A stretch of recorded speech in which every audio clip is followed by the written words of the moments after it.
La vieillesse arrive souvent sans bruit, comme une lumière différente qui s'installe dans une pièce familière. Rien n'a changé en apparence, et pourtant tout est perçu autrement. Le corps parle plus fort, le temps se contracte, les silences prennent davantage de place. Beaucoup tentent de repousser ce moment, de le nier, de le maquiller comme s'il s'agissait d'une erreur de parcours. Mais la vieillesse n'est pas une faute, ni une punition. Elle est une étape humaine profonde, chargée de vérités parfois rudes, mais indispensables. Refuser de la voir, c'est s'exposer à une lutte épuisante contre ce qui est inévitable. L'accepter, au contraire, peut ouvrir un chemin inattendu vers une forme de paix intérieure. Avec l'âge, certaines illusions tombent, celle de l'invulnérabilité d'abord, celle de la toute-puissance ensuite. On découvre que l'on ne maîtrise ni son corps, ni les autres, ni même le cours exact de sa propre histoire. Cette découverte peut être douloureuse, car elle touche à notre besoin fondamental de sécurité. Pourtant, c'est précisément là que commence une maturité émotionnelle rare. Lorsque le contrôle s'effrite, l'attention se déplace. On écoute davantage, on ressent plus finement. On comprend que la vie ne se gagne pas par la force, mais par l'ajustement. La vieillesse confronte aussi à la perte. Perte de proches, de rôles sociaux, parfois de repères.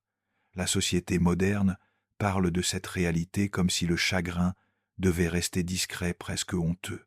Mais ces pertes ne sont pas des signes de faiblesse. Elles témoignent d'un attachement, d'une capacité à aimer, à s'engager, à construire des liens. Chaque blessure porte la trace d'une relation qui a compté, et c'est souvent en revisitant ces blessures, sans se les nier, que l'on découvre une étonnante capacité de résilience déjà à l'œuvre depuis l'enfance.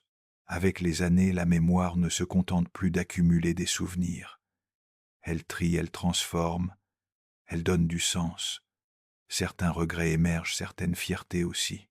La vieillesse oblige à dialoguer avec son passé, non pour le corriger, mais pour l'intégrer. Ce dialogue intérieur peut être exigeant, mais il est aussi libérateur, car accepter son histoire avec ses manques et ses élans permet de ne plus se définir uniquement par ce que l'on a perdu, mais par ce que l'on a traversé.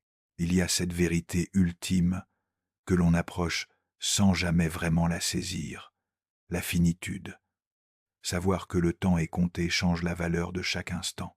Ce n'est pas une invitation à la peur, mais à la présence. Quand l'avenir se raccourcit, le présent devient plus dense. Accepter la vieillesse, ce n'est pas renoncer au bonheur. C'est comprendre que le bonheur ne réside plus dans l'accumulation, mais dans la justesse. Et c'est souvent à ce moment-là précisément que la vie cesse d'être une course pour devenir une expérience pleinement habitée. La vieillesse est souvent présentée comme une perte progressive, un lent effacement de ce que l'on a été, alors qu'en réalité, elle constitue avant tout un passage, une transformation intérieure qui oblige à changer de regard sur soi-même et sur le monde. Dès l'enfance, nous sommes conditionnés à associer la valeur humaine à la performance, à la rapidité, à la productivité et à l'apparence. Vieillir devient alors synonyme de déclassement, comme si l'être humain perdait peu à peu sa légitimité à exister pleinement.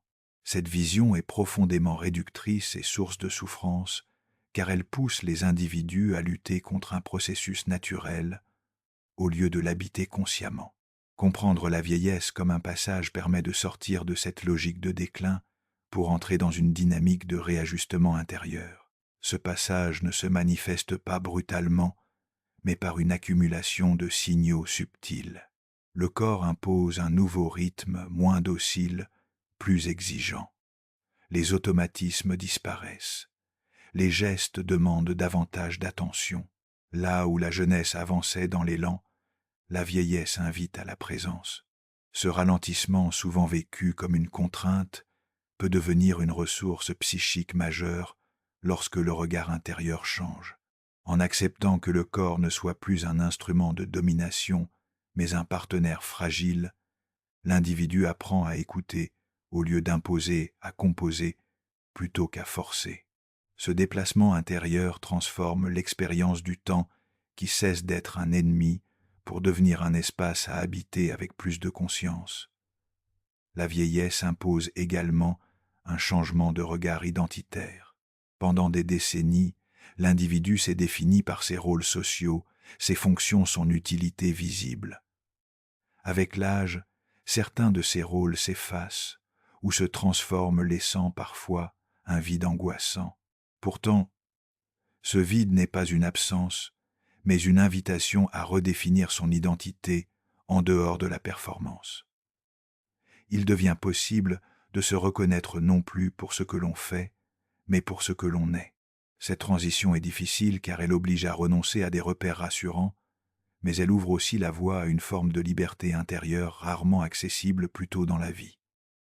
Changer de regard sur la vieillesse, c'est aussi accepter que la valeur de l'existence ne diminue pas avec l'âge, mais qu'elle change de nature.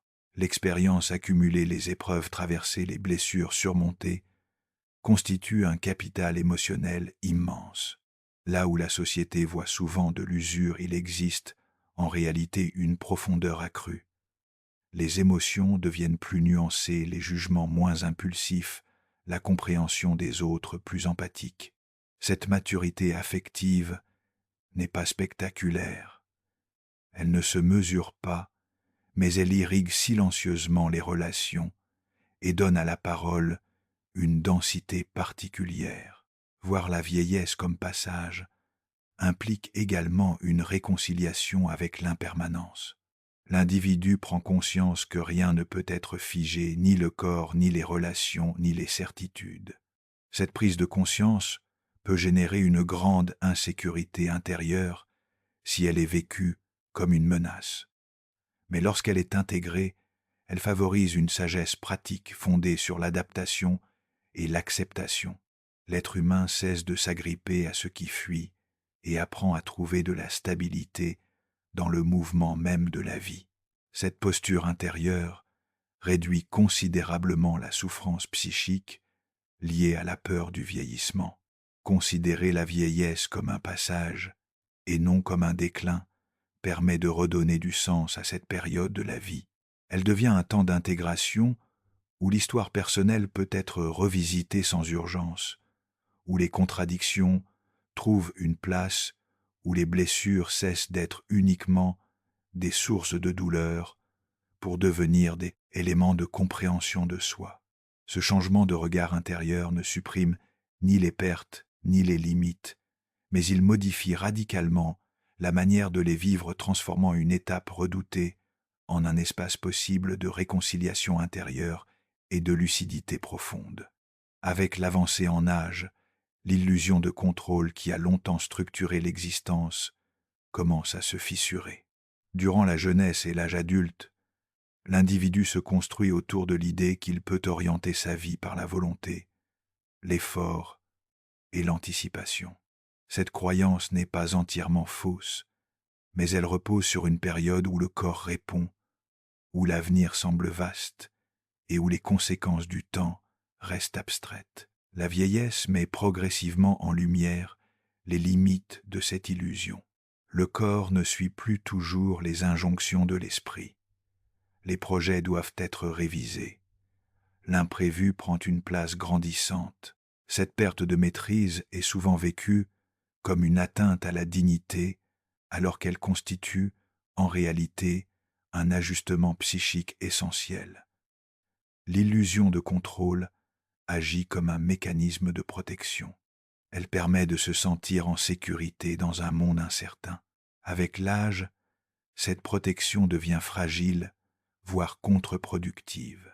S'accrocher à l'idée que tout devrait rester comme avant génère une lutte intérieure permanente, faite de frustration, de colère et parfois de honte. Le corps devient un adversaire, le temps un ennemi, et chaque limitation est vécue comme une défaite personnelle.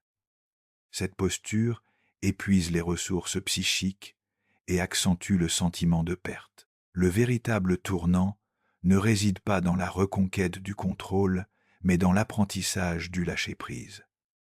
Le lâcher-prise n'est ni une résignation, ni un abandon de soi. Il s'agit d'un ajustement profond de la relation à la réalité. Accepter que certaines choses échappent à la volonté permet de redéployer l'énergie psychique vers ce qui reste possible. Lorsque l'individu cesse de lutter contre l'inévitable, il retrouve une marge de manœuvre intérieure. Cette liberté n'est plus fondée sur la domination, mais sur l'adaptation. Elle repose sur la capacité à faire avec plutôt que contre. Cette transformation demande du temps. Elle implique de déconstruire des schémas profondément ancrés depuis l'enfance. Avec l'âge, le lâcher-prise devient une compétence essentielle pour préserver l'équilibre émotionnel. Il permet d'accueillir les changements du corps sans les interpréter immédiatement comme des signes de dévalorisation. Il aide à accepter que certaines relations évoluent ou se terminent sans y voir systématiquement un échec personnel. Il offre aussi la possibilité de vivre le présent avec plus de plénitude, car l'esprit n'est plus constamment tendu vers la maîtrise du futur. Cette disponibilité intérieure favorise une qualité de présence rarement atteinte dans les périodes antérieures de la vie. L'apprentissage du lâcher-prise modifie également la relation aux autres. Lorsque l'on accepte de ne plus tout contrôler, on tolère mieux l'altérité, l'imperfection et l'imprévisibilité des relations humaines. Les attentes irréalistes s'atténuent, laissant place à des liens plus authentiques. Cette posture favorise l'empathie car elle reconnaît la vulnérabilité comme une condition partagée. En cessant d'exiger des autres qu'ils répondent à des normes rigides, l'individu crée un espace relationnel plus souple, plus apaisé. Sur le plan intérieur, le lâcher-prise permet une réconciliation avec l'incertitude. La vieillesse rappelle que la vie ne se déroule pas selon un scénario maîtrisé, mais selon une succession de moments dont beaucoup échappent à la prévision. Accepter cette réalité réduit l'angoisse existentielle, car l'individu n'est plus en permanence dans l'anticipation anxieuse de ce qui pourrait mal se passer. Il apprend à faire confiance à sa capacité d'adaptation plutôt qu'à la solidité illusoire de ses plans. Cette confiance intérieure constitue une forme de sécurité plus stable que le contrôle lui-même. Renoncer à l'illusion de contrôle ouvre un accès paradoxal à une sérénité plus profonde. En cessant de vouloir tout diriger, l'individu se rend disponible à ce qui est avec ses limites et ses possibilités. La vieillesse devient alors un temps d'ajustement fin où l'on apprend à choisir ses combats, à préserver son énergie et à accorder de la valeur à ce qui demeure vivant et signifiant lorsque beaucoup de choses ont changé. Avec le vieillissement, la solitude, les pertes et les fragilités deviennent plus visibles, plus présentes, parfois plus lourdes à porter. Elles sont souvent vécues comme des signes d'échec personnel, comme si vieillir devait nécessairement rimer avec isolement et appauvrissement affectif. Pourtant, ces expériences ne sont ni exceptionnelles ni anormales. Elles constituent une réalité humaine universelle, amplifiée par l'âge, mais présente tout au long de l'existence. La souffrance n'est moins de la solitude elle-même que du regard porté sur elle. Un regard chargé de jugements sociaux et d'attentes irréalistes qui rendent cette étape de la vie inutilement douloureuse. La vieillesse confronte à la perte de relations structurantes. Les décès, les éloignements, le changement de rythme de vie réduisent le cercle social. Cette réduction est souvent interprétée comme un abandon ou une preuve de désaffection alors qu'elle est avant tout la conséquence naturelle du temps qui passe. Les liens ne disparaissent pas toujours par manque d'amour, mais parce que les trajectoires de vie se modifient. Comprendre cela permet de desserrer la culpabilité et le sentiment de rejet. La solitude qui en résulte n'est pas nécessairement un vide affectif, mais un espace silencieux qui demande à être apprivoisé. Il est essentiel de distinguer la solitude subie de la solitude existentielle. La première fait souffrir parce qu'elle est imposée non choisie et qu'elle confronte à un besoin relationnel insatisfait. La seconde, en revanche, est inhérente à la condition humaine. Vieillir rend cette solitude existentielle plus perceptible, car les distractions diminuent et les silences s'allongent. Cette prise de conscience peut être déstabilisante, mais elle offre aussi une opportunité rare de se rencontrer soi-même sans médiation. Lorsque cette solitude est reconnue et acceptée, elle cesse d'être uniquement une source d'angoisse pour devenir un espace de réflexion, de mémoire et parfois de créativité intérieure. Les fragilités physiques et émotionnelles s'intensifient avec l'âge, exposant l'individu à une dépendance accrue dans une société qui valorise l'autonomie et la performance. Cette dépendance est souvent vécue comme une humiliation. Pourtant, la fragilité n'est pas une anomalie, mais une dimension constitutive de l'humain. Vieillir ne crée pas la fragilité, il la rend visible. Cette visibilité peut être douloureuse, mais elle permet aussi de réhabiliter une vérité fondamentale. Personne ne se construit seul et personne ne traverse la vie sans soutien. Reconnaître sa fragilité ouvre paradoxalement la possibilité de relations plus authentiques fondées sur l'entraide plutôt que sur la façade de la force. La vieillesse met également en lumière les pertes symboliques, celles qui ne sont pas toujours reconnues par l'entourage. Perte d'un statut, d'une utilité sociale, parfois même d'une écoute attentive. Ces pertes invisibles peuvent générer un sentiment d'effacement progressif, comme si l'individu devenait transparent. Cette expérience est profondément douloureuse lorsqu'elle est interprétée comme une dévalorisation personnelle.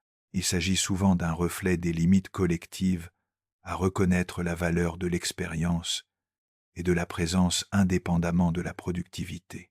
Replacer ces pertes dans un cadre plus large permet de réduire l'autoculpabilisation et de restaurer une estime de soi plus stable. Accepter la solitude, les pertes et les fragilités comme des expériences universelles modifie profondément la manière de les vivre. Elles cessent d'être perçues comme des anomalies à corriger à tout prix et deviennent des éléments à intégrer dans une nouvelle organisation de vie. Cette acceptation ne supprime pas la douleur, mais elle l'apaise en lui donnant du sens. Elle permet aussi de développer une compassion accrue envers soi-même et envers les autres, car chacun est confronté à sa manière à ces mêmes réalités. En cessant de lutter contre ces dimensions inévitables de la vieillesse, l'individu peut redéfinir ses besoins relationnels avec plus de justesse. La qualité des liens prend le pas sur la quantité, l'authenticité sur la conformité sociale. Même dans la solitude, il devient possible de ressentir une forme de présence intérieure nourrie par les souvenirs, les émotions et la conscience, d'appartenir à une histoire humaine partagée où la fragilité n'est plus un stigmate, mais une vérité commune. Avec le passage des années, la mémoire cesse d'être un simple réservoir de souvenirs pour devenir un espace vivant parfois instable où se mêlent les expériences, les émotions et les blessures anciennes. Vieillir ne signifie pas seulement se souvenir davantage, mais se souvenir autrement. Certains épisodes s'estompent d'autres, remontent avec une intensité inattendue, comme si le temps leur avait donné une nouvelle voix. Cette transformation de la mémoire peut inquiéter surtout lorsque l'on associe le souvenir à la maîtrise intellectuelle. Pourtant, il s'agit moins d'un appauvrissement que d'un travail intérieur profond, où l'esprit tente de donner une cohérence à l'ensemble du parcours de vie. Les blessures émotionnelles, loin de disparaître avec le temps, trouvent souvent dans la vieillesse un terrain propice à leur réactivation. Les épreuves non résolues, les deuils incomplets, les relations conflictuelles laissées en suspens peuvent refaire surface lorsque les distractions diminuent. Ce retour n'est pas un échec psychique, mais un mouvement naturel de l'esprit qui cherche à intégrer ce qui est resté fragmenté. La vieillesse offre ainsi une dernière opportunité de revisiter ses blessures, non pour les effacer, mais pour les comprendre différemment. Cette compréhension transforme la douleur brute en mémoire élaborée, capable d'être contenue sans envahir l'ensemble de l'existence. La résilience émotionnelle se construit précisément dans cette capacité à revisiter le passé sans s'y perdre. Avec l'âge, l'individu dispose souvent de ressources intérieures plus solides qu'il ne l'imagine. Les épreuves traversées, les adaptations réussies, les pertes surmontées constituent une base invisible de compétences psychiques. Même lorsque la mémoire devient plus fragile sur le plan factuel, cette mémoire émotionnelle demeure étonnamment robuste. Elle permet de reconnaître des situations, d'anticiper des réactions et de maintenir une continuité identitaire malgré les changements. La résilience ne consiste pas à nier la souffrance passée, mais à l'inscrire dans une narration intérieure plus large. La vieillesse favorise également une réinterprétation du passé. Les événements prennent un sens différent lorsqu'ils sont observés à distance. Ce qui était vécu comme une injustice peut être compris comme une contrainte contextuelle. Ce qui apparaissait comme un échec peut être reconnu comme une étape nécessaire. Cette relecture n'est pas une falsification de la réalité, mais une maturation du regard porté sur soi-même. Elle permet de desserrer la rigidité des jugements et d'introduire une nuance émotionnelle qui apaise les conflits intérieurs. Cette capacité de réinterprétation est l'un des piliers de l'équilibre psychique à un âge avancé. Ce travail de mémoire n'est pas toujours spontané ni confortable. Il peut s'accompagner de périodes de tristesse, de regret, voire de culpabilité.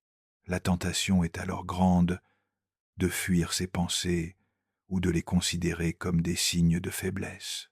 Ces mouvements intérieurs témoignent d'un esprit encore actif, engagé dans une tentative de réconciliation avec son histoire. Accueillir ces émotions sans les juger permet de réduire leur intensité et d'éviter qu'elles ne se transforment en rumination stérile. La bienveillance envers soi-même devient un outil thérapeutique essentiel à ce stade de la vie. La mémoire dans la vieillesse joue aussi un rôle fondamental dans la transmission. Les souvenirs partagés, même imparfaits, participent à la construction de liens intergénérationnels. Ils donnent du sens à l'expérience vécue et inscrivent l'individu dans une continuité humaine plus vaste. Cette transmission n'exige pas une exactitude chronologique, mais une sincérité émotionnelle. Elle permet de transformer l'expérience individuelle en ressources collectives, renforçant ainsi le sentiment d'utilité et de présence au monde. En acceptant que la mémoire et les blessures fassent partie intégrante de l'identité vieillissante, l'individu cesse de lutter contre ce qui revient et apprend à l'intégrer avec plus de douceur. La résilience émotionnelle s'exprime alors comme une capacité à coexister avec ses souvenirs, à reconnaître leurs effets sans s'y soumettre et à poursuivre un équilibre intérieur où le passé n'écrase plus le présent, mais l'éclaire silencieusement. Avec l'avancée en âge, la conscience de la finitude devient plus nette, plus intime, parfois impossible à ignorer. Là où la jeunesse perçoit la mort comme une abstraction lointaine, la vieillesse la reconnaît comme une présence discrète mais constante. Cette proximité peut susciter de l'angoisse, un sentiment d'urgence, ou au contraire une forme de sidération intérieure. Pourtant, cette lucidité nouvelle n'est pas nécessairement une source de désespoir. Elle peut devenir un levier de transformation profonde, car accepter la finitude modifie radicalement la manière d'habiter le temps et de se relier à la vie. La finitude oblige à revoir les priorités. Lorsque le temps n'est plus perçu comme infini, chaque choix prend une valeur particulière. Les engagements inutiles perdent de leur importance. Les conflits secondaires s'estompent. L'énergie se concentre sur ce qui fait réellement sens. Cette sélection n'est pas un appauvrissement, mais une clarification. Elle permet de se dégager des injonctions sociales et des attentes extérieures pour se rapprocher de ses besoins essentiels. La vieillesse devient alors un temps de dépouillement, où l'existence se simplifie sans pour autant se réduire. Accepter la finitude implique également une relation différente au désir. Le désir ne disparaît pas avec l'âge, mais il change de forme. Il se détache de la conquête et de l'accumulation pour s'ancrer davantage dans la présence et la qualité de l'expérience. Le plaisir devient plus subtil, plus attentif, moins spectaculaire, mais souvent plus intense. Cette transformation du désir est souvent mal comprise, car elle ne correspond pas aux représentations dominantes du bonheur. Pourtant, elle offre une profondeur émotionnelle qui permet de savourer pleinement des instants simples libérés de la pression de l'avenir. La conscience de la finitude favorise aussi une réconciliation avec l'imperfection. Savoir que tout a une fin rend plus tolérant envers ses propres limites et celles des autres. Les regrets, bien qu'inévitables, perdent de leur pouvoir paralysant lorsqu'ils sont replacés dans une perspective globale. Il devient possible de reconnaître que chaque existence est faite de choix contraints d'erreurs et d'ajustements. Cette reconnaissance apaise le jugement intérieur et ouvre la voie à une forme de pardon envers soi-même comme envers autrui. Sur le plan relationnel, accepter la finitude renforce souvent l'intensité des liens. Les échanges deviennent plus sincères, car le temps partagé est perçu comme précieux. Les non-dits perdent leur utilité et la parole gagne en authenticité. Cette densité relationnelle ne dépend pas du nombre de relations, mais de leur qualité. Elle permet de vivre des moments de connexion profonde, même dans un contexte de perte et de séparation. La finitude, loin d'isoler, peut ainsi renforcer le sentiment d'appartenance. La lucidité face à la finitude transforme également la relation au présent. Le moment vécu n'est plus un simple passage vers un futur hypothétique, mais une réalité pleine en soi. Cette présence accrue réduit l'anxiété liée à l'anticipation et favorise une forme de gratitude discrète. Il ne s'agit pas d'un optimisme naïf, mais d'une reconnaissance lucide de ce qui est encore vivant, encore possible. Cette posture intérieure permet de trouver du bonheur, non malgré la conscience de la finitude, mais grâce à elle. Accepter la finitude donne accès à une sagesse paradoxale. En reconnaissant que tout est transitoire, l'individu cesse de s'agripper à ce qui ne peut être retenu. Cette acceptation n'annule ni la douleur, ni la tristesse, mais elle les rend supportables en les inscrivant dans une compréhension plus large de l'existence. La vie n'est plus évaluée à l'aune de sa durée, mais de sa densité. Le bonheur cesse d'être un objectif à atteindre pour devenir une manière d'être fragile et précieuse, qui prend toute sa valeur précisément parce qu'elle n'est pas éternelle. La transformation intérieure qui accompagne la vieillesse ne se limite pas aux aspects de perte ou de limitation. Elle ouvre également des territoires psychiques, inédits, des manières d'être au monde qui n'étaient pas accessibles aux âges antérieurs. Cette ouverture n'est pas automatique, elle demande un travail conscient d'exploration de ce qui émerge lorsque les anciens repères s'estompent.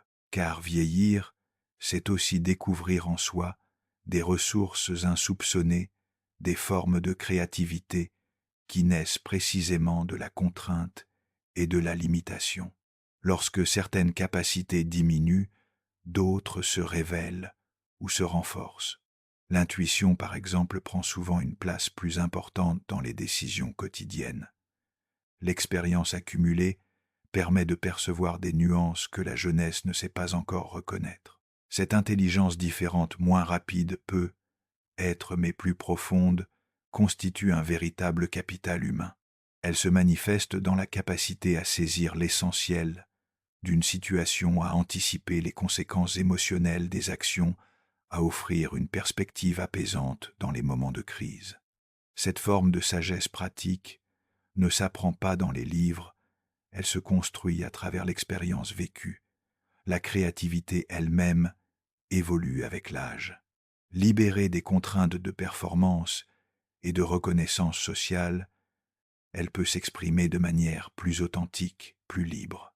Beaucoup découvrent ou redécouvrent des talents artistiques, des passions créatives, des formes d'expression qui avaient été mises de côté pendant les années d'activité intense.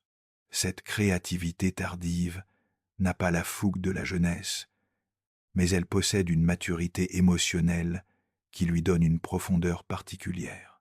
Elle devient un moyen d'explorer ses paysages intérieurs, de donner forme à une expérience unique et de maintenir un lien vivant avec sa propre vitalité. La vieillesse favorise également le développement d'une spiritualité moins dogmatique, plus personnelle. Face aux grandes questions existentielles qui se posent avec plus d'acuité, l'individu développe souvent sa propre philosophie de vie.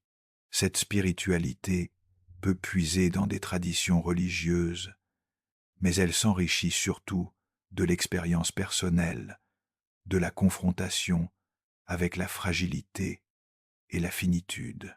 Elle offre un cadre de sens qui permet de donner de la cohérence à l'ensemble du parcours de vie et de trouver une forme de paix intérieure qui ne dépend plus des circonstances extérieures. L'empathie se développe également avec l'âge. Ayant soi-même traversé des épreuves, des pertes, des moments de vulnérabilité, l'individu vieillissant comprend mieux la souffrance des autres.